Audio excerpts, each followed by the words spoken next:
Hey guys, Harvick here, and it's time for a hobby update video.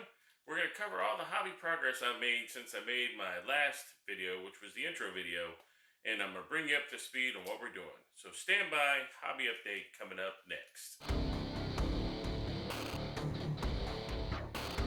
Hey guys, Carl, it's the Aardvark here, and it's time for mail call. And this week I don't have many packages because I've been concentrating on building rather than buying. And actually, I've been buying a lot of camera equipment so I could do these broadcasts, including a microphone, which will probably make noise when I set it down, and some camera stands and stuff. But if you know I was been building my F4 from Hasegawa. Everybody's building the Tamiya ones, and I ran into a small snag where the decals for the kit were old, and as soon as I tried to put them on the kit, they just blew apart. It was terrible.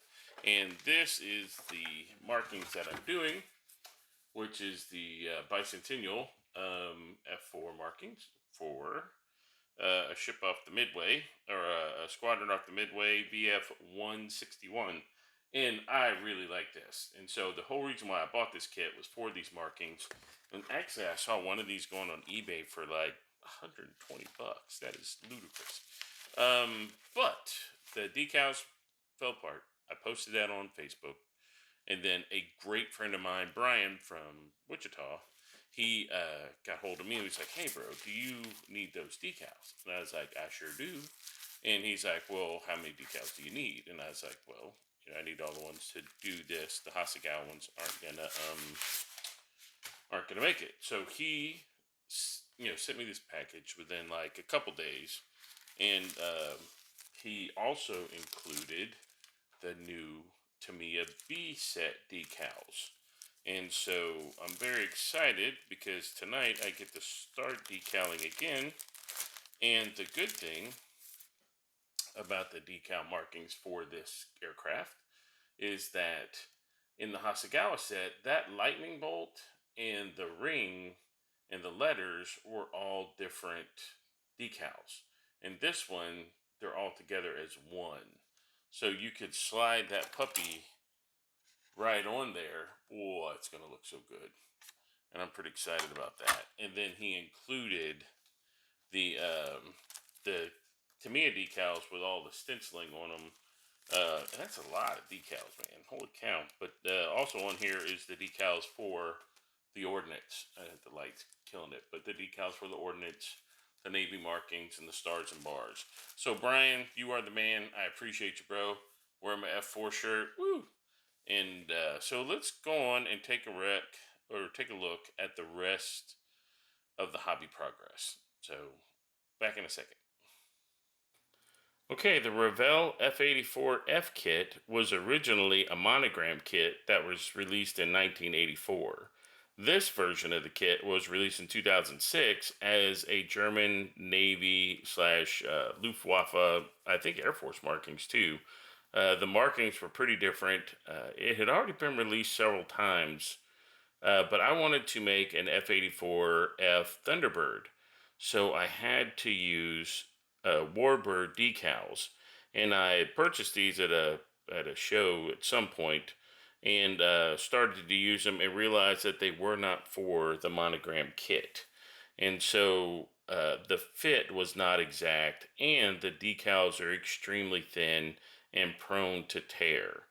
Which, extremely thin decals is great for detail, but when you're trying to put them on the model, and then the decals fail, that creates problems. And then I thought I had these down, they were looking good, and I had to tape around the canopy, and I had clear coated them and everything. And then when I went to pull the tape off, it pulled the tape off the U.S. Air Force. It pulled the decals right off the plane.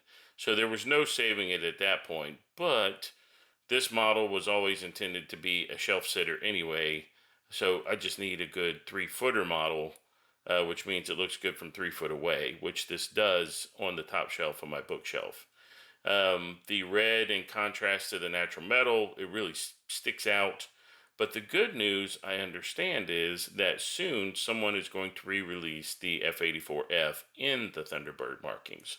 And I think that's great because I intend on having the entire line of Thunderbirds in their markings all the way back to the beginning, and the European team. Uh, and I think they were Sky Blazers, something like that. But they flew F-86 Sabres, which I really love. That's my favorite aircraft. The kit went together really well. I can't say enough about it. These old Monogram, old Revell kits are just wonderful. If you have a chance to get some on the discount, then by all means do, uh, and then have fun putting them together. Not every kit has to be a super duper shake the box and it goes together perfectly kit. It takes all the fun out of it. The Revell F-16 air defense fighter model was first boxed in 1980, and then it's been re-released like 100 times since then. It's been released by several companies like Atelieri, Revell Monogram, Heller, Shanghai Dragon, Mastercraft, and Mr. Craft, and Hobby Park. And all of these are just different boxings of the original Revell kit.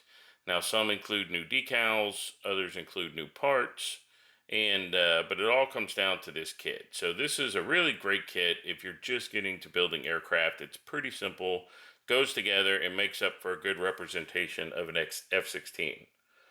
The decals in the kit that I have are for the Happy Hooligans, which are the North Dakota Air National Guard stationed out of Fargo. And the Air Defense Command was the guys that intercepted all the Russian bombers and stuff like that, and still do to this day.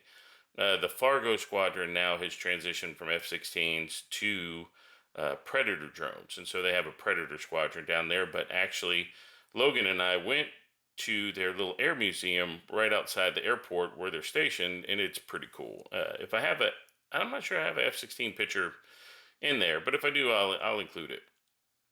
This kit goes together really well. It's very basic. This was one of the first kits I came back to and put together. And like I said, it takes a minute to get your skills back on board. So I tried a subject that was pretty easy. So I like this kit a lot. The F-16 is a pretty cool plane, and I have many more to build and a lot of different variations and markings. So that's pretty exciting. The Monogram A1H Sky Raider kit was a lot of fun to build. This kit was released originally in 1980, but it really still holds up as one of Monogram's best kits. This is a great aircraft that I really fell in love with from the Vietnam War. Actually, it was built at the end of World War II and flew all the way to the end of Vietnam, which was really, really cool. This kit was released in the original boxing in the BA 176 markings with the MiG killer that had the lightning bolt with the bee sting. I think I'll put up a box, cover the box art here. But it also was released in a venture with Hasegawa with a toilet bomb on it, which is a great story. You'll have to go look it up on YouTube. But it was, they actually have a model where you can put the toilet bomb on one of the wing pylons. The decals I have here are from Afterburner decals. They were released during one of the IPMS Nationals. They represent the Yankee Station MiG killers, and Yankee Station was a aircraft carrier station off of Vietnam, and they represent the VA-25 Fist of the Fleet. And so when the original decals, this is kind of a recurring theme, that my kits are getting older, so the decals are falling apart. When the original kit decals didn't hold up, I reordered these Yankee Station MiG killer markings and did this version of the Sky Raider. I highly recommend this kit if you like building prop planes. It's a good kit. It goes together easy. The only thing that I would say is that watch the landing gear if the instructions aren't really clear, and if you're not careful, the underbody tank will droop a little bit and touch the ground. Other than that, it's pretty straightforward. There's tons of aftermarket decals, and this is, in fact, a great kit. Okay, guys, so there you have the hobby update progress. It looks like, I've been working on a lot of aircraft models, trying to catch up to speed, getting a lot of those old models off the shelf of doom with mixed results. And, anytime you lay or step away from a hobby for a while, you got to get back up to speed before you get kicking. So, what that means for you, soon, more videos. I'm going to be doing all different types of videos. I'm going to be doing aircraft builds. I'm going to be doing Warhammer builds. I'll be doing some Gunpla. My son has gotten into Gunpla. I'm checking out Gunpla right now. And then, like I've got an Ultraman fig that I want to build. And I've been messing around with some Star Wars. Not really Bandai Star Wars, but old school AMT, ERTL, I think that's what it is, Star Wars. So that's what's coming. We're gonna have some product reviews, all kind of stuff. Man, I'm really excited and fired up about getting back into the hobby. And who knows, maybe I'll even get some games under my belt. I'm going to consolidate my collection, whittle it down, but I think there's room in there to do some playing. And I know my friends are skeptical, but hey, I need to get back out and be social. So I'm going to bring you along with me, and that means more videos. And if you like what you've seen tonight, go ahead and hit that like button and subscribe. If you've been a subscriber that's hung out with me this long, man, I love you guys. I appreciate you for staying with me during this downtime where I've rebooted the channel several times. But really, I'm back. I'm back into producing models, and I'm trying to get back into Warhammer and get that fire lit again. But even if I don't get into playing, doesn't mean I can't build the models, right? And then I can take you with me, show you some techniques, and we'll get it done. But until next time, probably about 2 weeks from now, you're going to see another video on how to manage dust in your collection. Because I have all these models behind me, they're covered in dust. What am I going to do about that? If you have the same problem, come check out my next video. Until then, I'm going to be signing off here from the 19th Legion.